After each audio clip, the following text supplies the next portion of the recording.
آج انشاءاللہ 12 ربیع الاول کے حوالے سے چند گزارشات کو آپ احباب کے سامنے رکھنا ہے، اس امید کے ساتھ کہ وہ احباب بھی بغیر تعصب کے شرح صدر کے ساتھ سینوں کو کھول کے ہماری بات بھی سنیں گے۔ ہم آپ کے دلائل سنتے ہیں، لڑائی جھگڑا، تان و تشنی، نفرت پھیلانا، ایک دوسرے کے اوپر فتوے لگانا، گستاخ کہنا، ان باتوں کو ختم کر کے ایک دوسرے کے دلائل کو، عقیدوں کو صحیح معنوں میں سمجھنا۔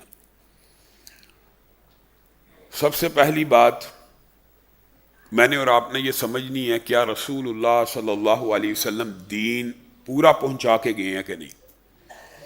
حریص علیکم بالمؤمنین رؤوف الرحیم، یہ رسول اللہ صلی اللہ علیہ وسلم مومنوں کے اوپر ایسے رؤوف الرحیم ہیں، اپنی امت کے بارے میں ایسے متفکر ہیں۔ آپ نے یہ روایات علماء سے سنی ہوئی ہیں، رسول اللہ صلی اللہ علیہ وسلم نے یہ بھی کہا، میں نے ایک دعا اپنی امت کے لیے قیامت کے دن کے لیے رکھی ہوئی ہے۔ اور رسول اللہ صلی اللہ علیہ وسلم اپنی امت کے بارے میں غم زدہ ہیں، سابقہ نبیوں کی دعائیں سنتے ہیں، آنکھوں میں آنسو آتے ہیں، اپنی امت کو جنت میں لے جانے کی فکر ہے، اتنی فکر ہے، اتنی فکر ہے کہ اللہ نے کہا حریص علیکم، وہ چاہتے ہیں تم میں سے کوئی بندہ جہنم میں نہ جائے، ایک بھی نہ جائے۔ وہ رسول جو یہ چاہتے ہیں میں اور آپ سارے کے سارے جنت میں چلے جائیں، اس رسول نے خطبہ حجۃ الوداع کے موقع کے اوپر بہت سی باتیں کرنے کے بعد صحابہ سے ایک بات پوچھی تھی، کیا میں نے دین پورا پہنچایا ہے کہ نہیں؟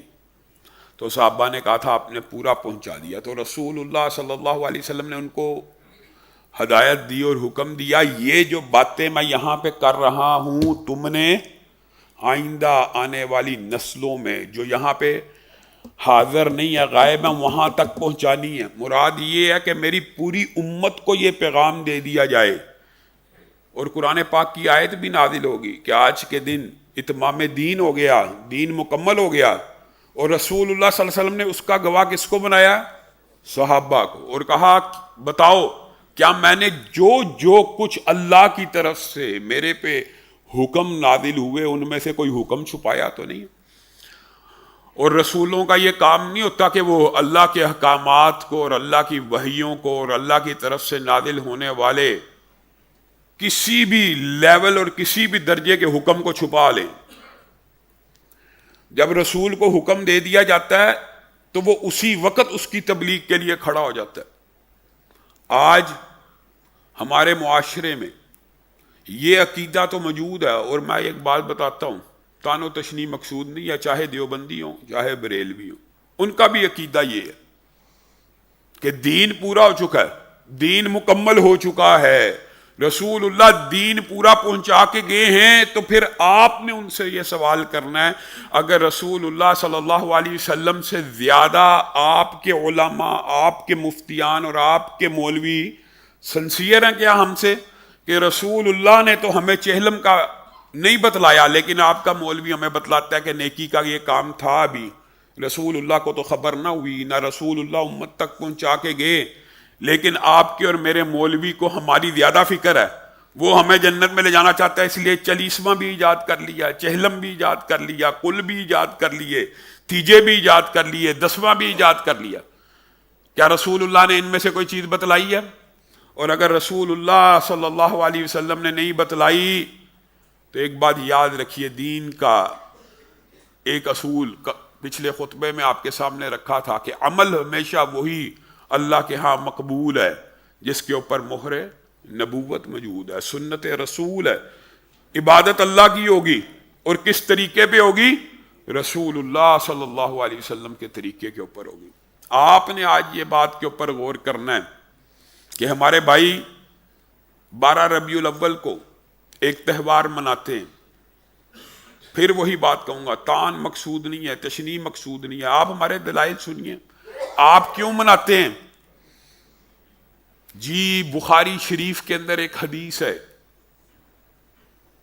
یہ جو جملہ بخاری شریف کے اندر ایک حدیث ہے، اس کے اوپر بھی آپ نے غور کرنا ہے۔ کیا حدیث ہے؟ جی ابو لہب کو خواب میں کسی نے دیکھا تھا، اس نے ابو لہب سے پوچھا تھا ابو لہب کیسے ہو؟ اس نے کہا بڑی اذیت میں ہوں، تکلیف میں ہوں، لیکن جس ہاتھ سے محمد صلی اللہ علیہ وسلم کی پیدائش کے اوپر اپنی لونڈی کو آزاد کیا تھا، اس ہاتھ کے اوپر مجھے پانی پلایا جاتا۔ یہ الفاظ کا بخاری میں موجود ہونا حدیث رسول نہیں بن جاتا۔ حدیث رسول جو ہوتی ہے، پہلی بات یہی غلط ہے کہ اس بات کو کہا جائے یہ حدیث بخاری میں۔ حدیث بخاری شریف کے اندر اس بات کو کہا جائے گا جس کی نسبت رسول اللہ صلی اللہ علیہ وسلم کے قول، عمل، فعل، تقریر، نشست، برخاست، سیرت سے ہوگی، رسول اللہ کے ساتھ۔ یہ کس کا قول ہے؟ عروہ نامی تابعی ہیں، یہ ان کا قول ہے، یہ کسی صحابی کا قول بھی نہیں ہے۔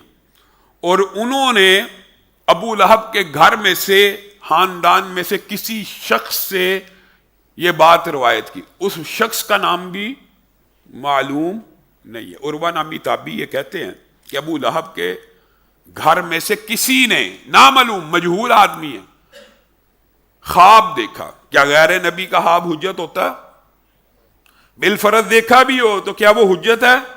کس نے دیکھا؟ کوئی خبر نہیں۔ دیکھا کہ ابو لہب یہ کہہ رہا ہے۔ اب آپ نے قرآن پاک کی سورت کے اوپر غور کرنا۔ تبت یدا ابی لہب، تبت یدا، خواب دیکھا۔ عروہ تابعی، یہ جو مراسیل ہوتی ہیں نا حدیث کی کتابوں میں، ان کے احکامات طلبہ جانتے ہیں، تو یہ کسی جملے کا یا واقعے کا کسی کتاب میں نقل ہونا یہ بات ثابت نہیں کرتا کہ دیکھیں جی اہل حدیث بخاری کو تو مانتے ہیں، مسلم کو تو مانتے ہیں، لیکن جب یہ بات آتی ہے تو انکار کر دیتے۔ بھائی یہ بات اگر رسول اللہ کی حدیث ہوتی تو سر آنکھوں پر، یہ ایک تابعی ایک واقعہ بیان کر رہا ہے کہ ایک شخص نے خواب دیکھا، اور یہ خواب بھی حجت شرعی نہیں ہوتا۔ پھر بھی اگر آپ کی بات مان لی جائے تو قرآن کیا کہتا ہے؟ تبت یدا ابی لہب۔ آپ اس روایت سے، اس واقعے سے یہ اخذ کرتے ہیں کہ ابو لہب کا ہاتھ سلامت ہے اور اس کے ہاتھ کے اوپر پانی پلایا جاتا ہے اس کو۔ اللہ کہتا ہے تبت یدا ابی لہب و تب، ابو لہب کے دونوں ہاتھ اللہ نے برباد کر دیا۔ قرآن کی مانی جائے گی کہ اس بات کو مانا جائے گا؟ ما اغنا عنہ مالہ وما، آپ کہتے ہیں نہیں، اللہ کہتا ہے اس کو اس کے مال نے کوئی فائدہ، اللہ کیا کہہ رہا ہے؟ اس کے مال نے اس کو کوئی فائدہ، آپ کہتے ہیں اس کے مال نے اس کو فائدہ پہنچایا۔ کیسے؟ وہ جو لونڈی، مال نہیں ہوتا، لونڈی کو آزاد کیا، اس کا مال اس کو فائدہ پہنچا رہا، بدلے میں پانی مل رہا، آخرت کا فائدہ۔ اللہ تعالیٰ کہہ رہا ہے اس کو کوئی فائدہ اس کے مال نے نہیں پہنچایا۔ ہمارے اہل حدیثوں کے ایک خطیب ہیں سبطین شاہ نقوی صاحب، وہ کئی مرتبہ تقریر کرتے ہوئے بڑے اطمینان اور پیار سے بات کو سمجھانے کے انداز میں، تان و تشنیع کرنا مقصد نہیں ہے، ان سے پوچھا جاتا ہے کہ لوگ مجھ سے پوچھتے ہیں کہ آپ عید میلاد النبی کیوں نہیں مناتے؟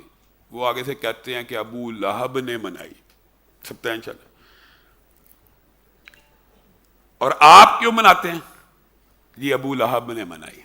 دونوں کی ایک ہی دلی۔ کیا ابو لہب کی اتباع اور پیروی کرنا ہمیں چاہیے کہ صحابہ کی پیروی کرنی چاہیے؟ یہ روایت آج کے بعد آپ کے ذہن میں ہو، ایک دلیل یہ دیتے ہیں، پھر دوسری دلیل یہ دیتے ہیں کہ علامہ صاحب آپ اپنے خاندان کے اندر اپنے بچوں کی سالگرہ یا یوم وطنی یا مختلف ایام سیلیبریٹ کرتے ہیں، وہاں پہ آپ کو کوئی اعتراض نہیں ہوتا۔ یہاں پہ ہم اتنی عظیم الشان ہستی کے بارے میں، اور یہ بات بھی یاد رکھیے، یہ کتنا بڑا دھوکہ دیا جاتا ہے۔ جملے جو سوشل میڈیا کے اوپر موجود ہیں وہ یہ ہیں، وہابی جو ہیں، اہل حدیث جو ہیں، دیوبندی جو ہیں، معاذ اللہ ثم معاذ اللہ، رسول اللہ کی چڑ کی وجہ سے یوم ولادت کو اور عید میلاد کو نہیں ملاتے۔ انا للہ۔ اللہ کے بندو، جس بندے کے دل میں رسول اللہ کی محبت اپنے مال، اپنے جان، اپنے والدین، اپنی اولاد سے زیادہ نہ ہو، وہ بندہ مومن نہیں ہے۔ آپ چڑ کی بات کرتے ہیں، اللہ کی قسم ہماری بات بھی سن لیجئے، آپ کہتے ہیں چڑ کی وجہ سے، ہم یہ کہتے ہیں جو بندہ رسول اللہ سے چڑھتا ہے وہ مسلمان ہونا تو بڑے دور کی بات ہے، اس کا ایمان ہی ثابت نہیں ہوتا، وہ مومن ہی ثابت نہیں ہوتا۔ آپ کہتے ہیں کہ چڑ ہے، جو بندہ چڑھتا ہے وہ مسلمان نہیں ہو سکتا، وہ بندہ مومن نہیں ہو سکتا۔ اور پھر ہمارے پہ الزام لگایا چڑ کی وجہ سے، اور یہ کہا جاتا ہے سبھی تو جہاں میں خوشیاں منا رہے ہیں، ابلیس کے علاوہ ہر بندہ خوشی منا رہا ہے، اور اس طرح کی باتیں کی جاتی ہیں۔ آپ ذرا ہماری بات بھی سن لیجئے، جو آپ دلائل دیتے ہیں کہ بچے کی سالگرہ مناتے ہیں، آپ کو کس نے کہا کہ ہم بچے کی سالگرہ کو منانا جائز سمجھتے ہیں؟ جو لوگ بچے کی سالگرہ مناتے ہیں یا یوم وطنی مناتے ہیں، وہ کہتے ہیں یہ دینی شعار نہیں، ان کی دلیل بھی غلط ہے، لیکن وہ یہ کہتے ہیں ہم یہ دین کے طور پہ ثواب کی نیت سے نہیں کر رہے، اس لیے یہ بدعت نہیں بنتی۔ حقیقت میں یہ بھی مغالطہ ہے۔ اس کی ایک سب سے بڑی دلیل ہے سالگرہ اور یوم پیدائش، ان میں بھی ایک دقیق سا فرق ہے۔ یوم پیدائش کے دن آپ کے ہاں بچہ پیدا ہو، خوش ہونا فطری امر ہے، عقیقے کی سنت ہے، ایک جس دن بچہ پیدا ہوا خوشی لا محال ہے، لیکن وہ خوشی بعین اسی دن ایک سال کے بعد منانا، یہ کہاں سے آیا؟ آج علم کا میدان کھل چکا ہے، آپ میں سے ہر ایک جا کے سوشل میڈیا کے اوپر سرچ کر سکتا ہے۔ آپ لکھیے کہ فرسٹ ایور برتھ ڈے یا دنیا میں پہلا برتھ ڈے منانے کا کنسیپٹ کہاں سے آیا، تو آپ کو پوری ہسٹری اور تاریخ مل جائے گی کہ فرعین مصر سے، بعض لوگ یہ مورخ کہتے ہیں کہ فرعون مصر جو تھے، فرعین مصر، انہوں نے اپنے یوم پیدائش کو ایک سال گزرنے کے بعد، اپنے دیوی دیوتاؤں کے ایک سال گزرنے کے بعد برتھ ڈے منائی۔ بعض کہتے ہیں یونانیوں نے اس بات کا آغاز کیا، لیکن اجماع پوری دنیا کے مورخین کا اس بات کے اوپر اجماع ہے، پوری دنیا کے مورخین کا، کہ عیسائیت، مسیحیت وہ پہلا دین اور مذہب ہے جس نے اپنے نبی کے یوم پیدائش کو، یعنی اپنے نبی کی برتھ ڈے کو عید کا دن قرار دیا۔ وہ پہلا دین اور مذہب کون سا ہے؟ اور یہ نہ مبالغہ، تحقیق کیجئے، کرسمس 25 دسمبر کو کیوں مناتے ہیں؟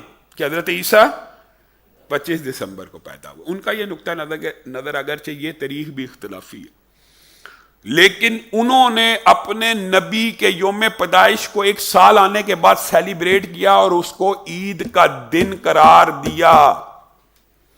اب آپ نے یہ بات بتانی ہے کہ یہ عیسائیوں کا کلچرل تہوار ہے کہ مذہبی تہوار ہے؟ مذہبی تہوار ہے۔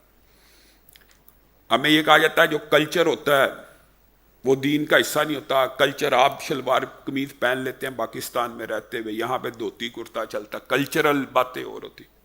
رسول اللہ صلی اللہ علیہ وسلم جب مدینہ میں آئے تھے تو انصار کے کلچرل تہوار تھے، دینی نہیں تھے، تو رسول اللہ صلی اللہ علیہ وسلم نے کہا تھا ان تہواروں سے بہتر میں تمہیں 2 تہوار نہ دوں؟ تو پھر رسول اللہ صلی اللہ علیہ وسلم نے عید الفطر اور عید الاضحیٰ کو مسلمانوں کے لیے خوشی کا دن قرار دے دیا۔ اب آپ نے بتانا ہے کہ اس حدیث کا مطلب کیا؟ من تشبہ بقوم، جو بندہ کسی قوم کی مشابہت کرے وہ اسی میں سے ہے۔ یہ کلچرل تہواروں کے اوپر اپلائی ہوگا، مذہبی تہواروں کے اوپر اپلائی ہوگا، دینی تہواروں کے اوپر اپلائی ہوگا۔ آپ خود اپلائی کر لیجئے۔ عیسائیوں کے ہاں تو یہ دینی تہوار بھی ہے، ان کا مذہبی تہوار بھی ہے۔ رسول اللہ صلی اللہ علیہ وسلم نے آپ کو بہتر آپشن دی، لیکن آپ نے رسول اللہ صلی اللہ علیہ وسلم کی عطا کردہ آپشن کو چھوڑ کر کسی اور آپشن کو قبول کرنے کی کوشش کی۔ جب آپ غیر نبی کی بات کو قبول کریں گے تو ٹھوکر اور خطا کا خطرہ ہے، اور پھر اس کے اوپر اعتراض کرنے کو یہ کہا جائے یہ گستاخی ہے، یہ گستاخی ہے، یہ گستاخی ہے۔ ایسے نہ کرے اور ایسی باتیں نہیں کرنی چاہیے۔ رسول اللہ صلی اللہ علیہ وسلم نے اللہ کی قسم اپنے یوم پیدائش کو منانے کا طریقہ اور سلیقہ بھی امت کو دیا ہے، لیکن اس یوم پیدائش کا رسول اللہ نے 1 سال بعد منانے کا حکم نہیں دیا، بلکہ رسول اللہ صلی اللہ علیہ وسلم کی حدیث کی تمام کتابوں میں تقریباً موجود ہے۔ رسول اللہ صلی اللہ علیہ وسلم نے کہا میں پیر کو پیدا ہوا اور میں اس عظیم نعمت کا شکریہ ادا کرنے کے لیے پیر کے دن اللہ کی بارگاہ میں روزہ رکھتا ہوں۔ اب آپ نے غور کرنا ہے، رسول اللہ نے اپنی پیدائش کا ہفت روزہ آپ کو اور مجھے دیا، آپ سال کی بات کرتے ہیں۔ اگر سنت پہ چلنا ہے تو آئیے، جس کو رسول اللہ سے محبت ہے اور ان کے یوم پیدائش کو وہ منانا چاہتا ہے، پیر کے دن صبح سحری ہو تو رسول اللہ کی اقتدا کرتے ہوئے روزے کو رکھے، اللہ کی قسم اس ثواب کو پہنچ جائے گا جو وہ چاہتا ہے، پہنچ جائے گا۔ آپ سیلیبریٹ کرنا چاہتے ہیں، کیجئے اس طرح جیسے رسول اللہ صلی اللہ علیہ وسلم نے کیا، اپنی پیدائش کے دن شکرانے کا روزہ رکھا۔ رسول اللہ اپنے پیدائش کے دن روزہ رکھتے ہیں اور آپ ان کی پیدائش کو عید کا دن کہتے ہیں۔ دیکھیے کتنا فرق ہے، میں کوئی تلخ جملہ بھی نہیں بولنا چاہتا، آپ کو علم ہے عید میں اور روزے میں زمین آسمان کا فرق ہوتا ہے۔ رسول اللہ اس دن روزہ رکھتے ہیں اور آپ اس دن کو عید کا دن قرار دیتے ہیں۔ آپ اپنی اداؤں کے اوپر غور کریں، ہم کہیں گے تو پھر تو شکوہ ہوتا ہے، گستاخی کے فتوے لگتے ہیں۔ اور میں بریلوی معتدل علماء سے آج یہ بات کہنا چاہتا ہوں، مفتی منیب صاحب سے، اور آج سے 8-10 سال قبل ٹی وی کے اوپر عدنان کاکا خیل، نصر اللہ ملک وغیرہ کی موجودگی میں نے ایک بات کی تو وہ چونک اٹھے۔ اب تو اللہ کے فضل سے اس بات کو ہر سال دہراتے بریلوی علماء بھی ہمارے موقف کے ساتھ ہم آہنگ ہو گئے، اللہ کا شکر ہے۔ میں نے کہا آپ اہل حدیثوں کو اور دیوبندیوں کو وہابی کہہ کے چھیڑتے ہیں اور آپ کہتے ہیں یہ گستاخ ہیں۔ میں آپ کو بتاؤں آپ ایک گستاخی کرتے ہیں، تب یہ بات ان کے لیے بڑی چنبے کی تھی۔ بریلوی بیٹھے ہم گستاخی کرتے ہیں، میں کہا جی ہاں، میں کہا اگر جس طرح آپ فتوے لگاتے ہیں نا، اگر ہم اس طرح لگانا شروع کریں تو آپ گستاخی کرتے ہیں۔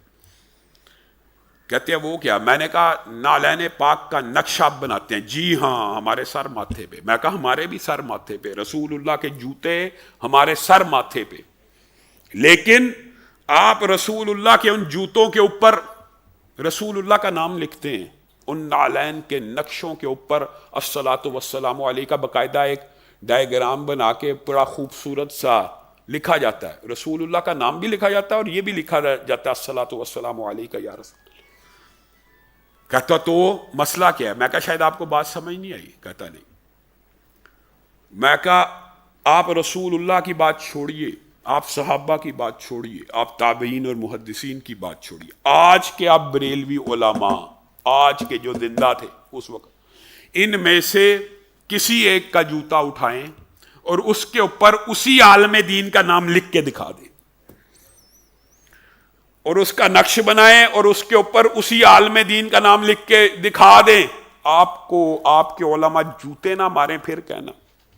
لیکن آپ رسول اللہ کا نام عقیدت اور محبت میں ان کے نالین پہ لکھ کے یہ سمجھتے ہیں ہم نے محبت اور عقیدت کا اظہار کیا۔ یہ عقیدت کا اور محبت کا اظہار نہیں ہے، یہ جسارت ہے، یہ رسول اللہ صلی اللہ علیہ وسلم کے نام کا اکرام نہیں ہے۔ چاہے رسول اللہ کے اپنے ہی نالین کیوں نہ ہوں، ان کے اوپر بھی رسول اللہ کا نام نہیں لکھنا چاہیے، ان کے اوپر بھی نہیں لکھنا چاہیے۔ پھر آپ ماڈل بناتے ہیں، مسجد النبوی کے جھنڈے چلاتے ہیں، بنائیں۔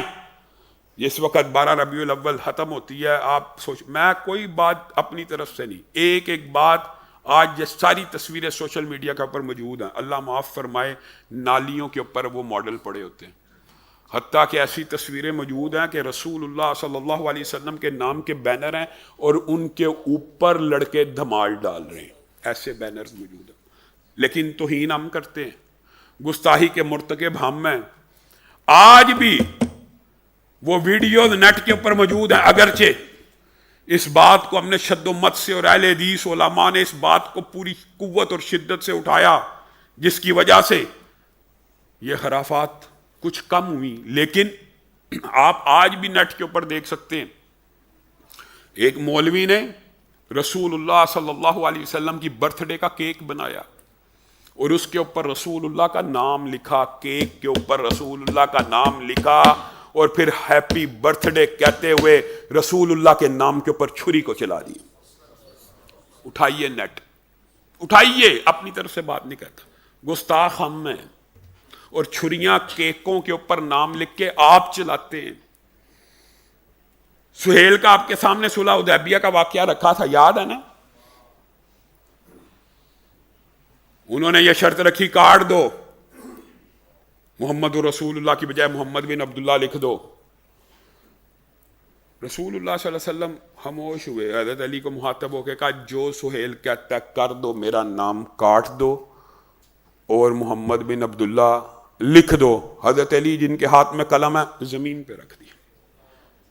میں اور نام محمد کو کاٹ دوں، یہ ممکن نہیں ہو سکتا، اور آپ نام کے اوپر چھریاں چلائیں، آپ محب رسول ہیں، اور گستاحی کے فتوے ہم پہ۔ کم از کم ان باتوں سے تو باہر آئیے، پھر اگلی باتیں کریں۔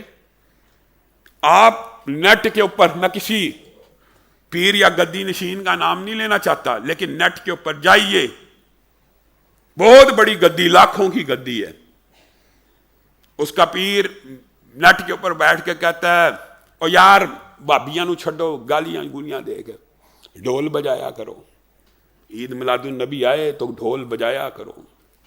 اس سے کسی بندے نے پوچھ لیا کہ یہ آپ کیا کہہ رہے ہیں، ڈھول بجایا کرو؟ ڈھول تو کہتا ہاں میں نے معاذ اللہ رسول اللہ کو خواب میں دیکھا تھا، وہ ڈھول بجا رہے تھے۔ انا للہ و انا، رسول اللہ جو موسیقی کے آلات کو توڑنے کے لیے آئے، جو امت کو ان خرافات سے بچانے کے لیے آئے، ان کے اوپر بھی یہ الزام لگا دیتے، اور گستاخ ہم ہیں۔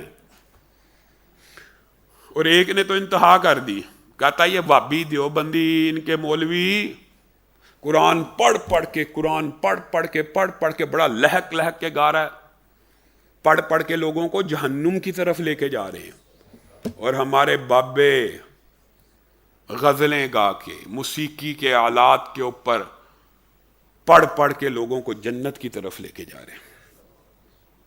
موسیقی کے آلات جنت کی طرف لے کے جا رہے ہیں، اور یہ قرآن پڑھ کے لوگوں کو جہنم کی طرف لے کے جا، پھر بھی گستاخ ہم ہیں۔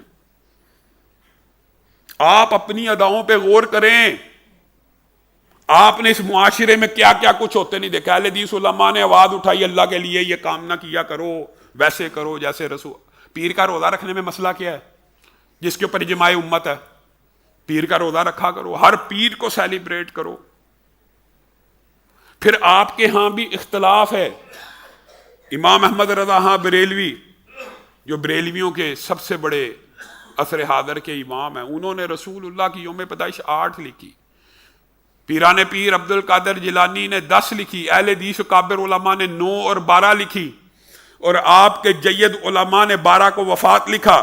اور یہاں پہ جو سفید داڑیوں والے بزرگ بیٹھے ہیں ان سے پوچھ لیجئے گا، ان کی زندگی کے اندر بھی اسی وطن عزیز کے اندر 12 وفات کا جلوس نکلا کرتا تھا، راول پنڈی کے اندر بھی اور ملک کے اندر 12 وفات کا جلوس نکلا کرتا تھا۔ آج 12 میلاد ہو چکا ہے۔ ہمیں کوئی اعتراض نہیں ہے، ہمیں اعتراض یہ ہے ویسے منایا جائے جیسے رسول اللہ نے منایا، یا کم از کم جو خرافات ہیں، یہ جو مفتی منیب صاحب کو اور یہ علماء کو آگے بڑھنا چاہیے، اور بڑے ہیں کئی علماء۔ آپ نے دیکھا وہ اہل حدیث علماء نے کہا کہ آپ کو یہ کام نہیں کرنا چاہیے، عید جو ہوتی ہے اس کی نماز ہوتی ہے۔ ایک بندے نے کہا حافظ آباد میں اور گجرات میں نماز بھی شروع کر دیتے ہیں۔ دوسرے نے کہا یار یہ کیا کرتے ہو، تم کہتے ہو یہ بڑی عید ہے، بڑی عید پہ تو قربانی ہوتی ہے۔ اس نے کہا اونٹ بھی ذبح کر دیتے، اونٹ بھی ذبح ہو گئے۔ ایک بندے نے کہا کہ عید میلاد النبی منانے سے حوریں ملیں گی، اس نے حور کا ماڈل بھی پیش کر دیا ملتان میں، حور کو 8 گھنٹے پھراتا رہا، بعد میں اس کے پیسے بھی نہیں دیے، لڑکی کو میک اپ کرا کے۔ یہ کیا ہے؟ یہ رسول اللہ کی امتیوں کا۔ اور پچھلے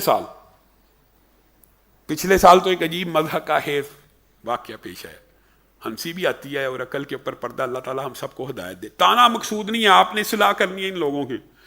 ایک بندے نے شیطان کا ایک ماڈل بنایا ابلیس کا، اور اس کو پورا جسم ماسک پہنا کے اس کو نچار ہے اور کہتا ہے دیکھو ہم نے 12 ربیع الاول کو ابلیس کو بھی نچا دیا.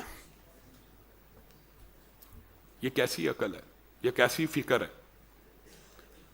کیا رسول اللہ صلی اللہ علیہ وسلم امت کو ڈھول باجے گانے بھنگڑوں کے لیے کیا امت کو یہ رہنمائی دے کے گئے ہیں کہ رسول اللہ روزے کی رہنمائی دے کے گئے ہیں، مسجدوں کی سجدوں کی رہنمائی دے کے گئے ہیں، نمازوں اور عبادت کی رہنمائی کر کے گئے ہیں؟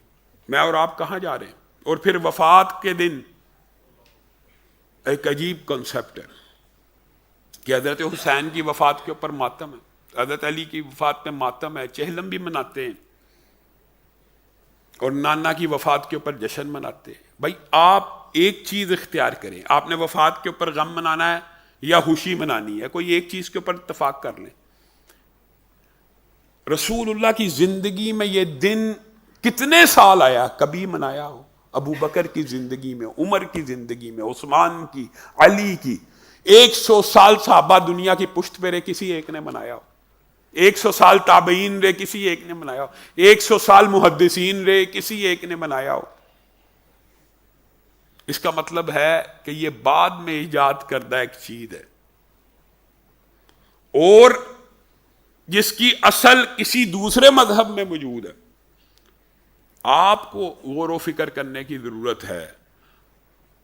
اور جو بندہ یہ بات کرتا ہے اس کے خلاف فتوے، اس کے خلاف زبان درازیاں، اللہ رب العزت جو کہا گیا جو سنا گیا اس کو سمجھنے کی توفیق عنایت فرمائے.